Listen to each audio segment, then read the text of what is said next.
So today's excerpt, as I shared yesterday, is going to be from the chapter 13, titled Snake Ally. And as I mentioned in the previous chapter, I come across a dead mama snake with her 4 babies who also have perished. And I reach out to my friend Dawn, who helped me, as she termed it, dance with the wisdom of snake to see what the teaching was for me from snake. And as she had shared, and I shared with you yesterday, snake really makes us work for that wisdom, and that indeed was going to be the case. So this chapter picks up with my continuing to work with the medicine of snake, and Dawn sharing with a friend of hers, Tayria, who is a dream analyst and also a psychotherapist, I believe. I'm trying to see if I can find a psychoanalyst, yes. And she happens to mention my dream, or my encounter, with snake, and which prompts Tayria to have some questions about that as well, to actually help me dig a little bit deeper. And Dawn presents this to me. So this is the part that I'm going to read to you. So Tayria wanted to know if perhaps I felt like I had run over the snakes.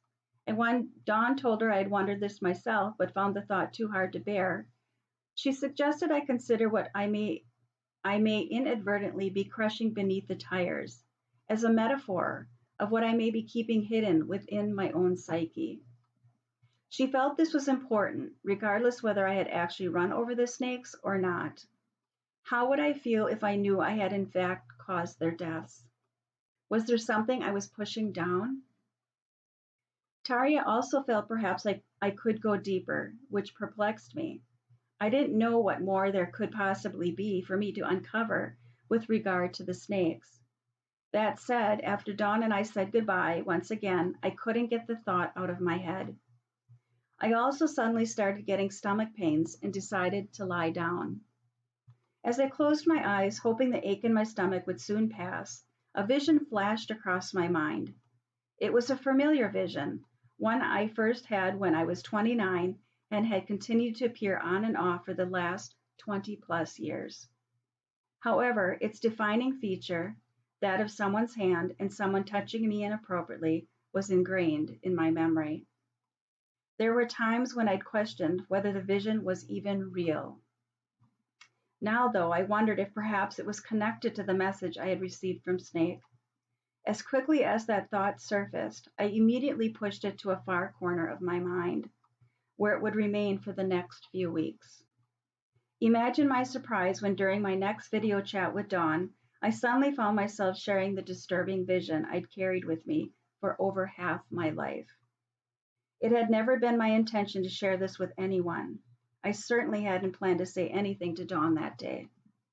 But now it was as if I had no control over the words coming out of my mouth, and before I realized it, I had described a personal wounding from my childhood, an experience that until that moment I had not given myself permission to validate, let alone discuss with another.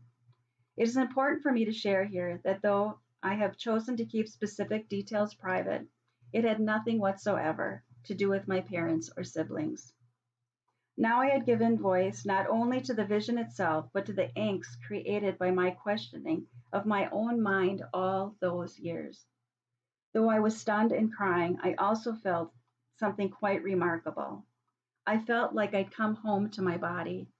Just writing this today, almost 3 years later, I can still feel the power of that moment and the definite and marked shift that occurred within me. I remember feeling as if I was suspended in time, that I was able to feel whole in a way I'd never felt before. And I will always be grateful to Dawn for holding that sacred space for me in which to feel safe. So that was an amazing, pivotal moment. It was a painful moment. It was a freeing moment to finally give voice to the fact that I had been touched inappropriately as a child, and that vision that I had carried with me all those years was real. And I just want to take a moment to say that it did not come into my consciousness until I was 29, so I carried it subconsciously, buried in my psyche for all those years previous to that. So, as you can imagine, if you've had that same experience, you do start to think you have lost your mind, that that can't possibly be real.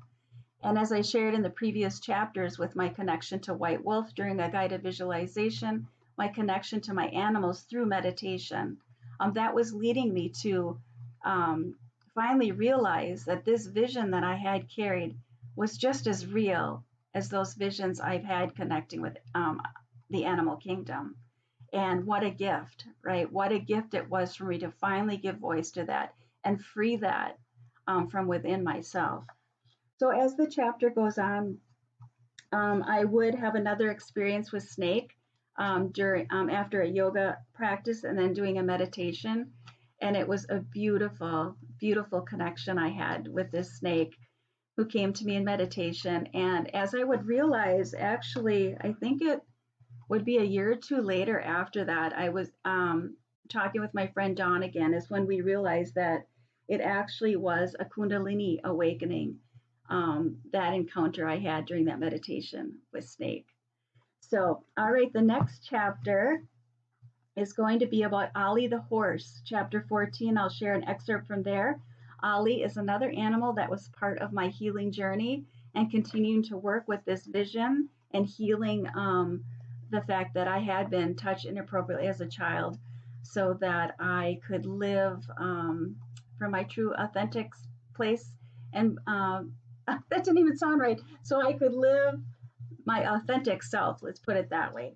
All right, so I will be back again tomorrow with an excerpt from Ali the horse. Can't wait to share that with you. See you then. Bye bye.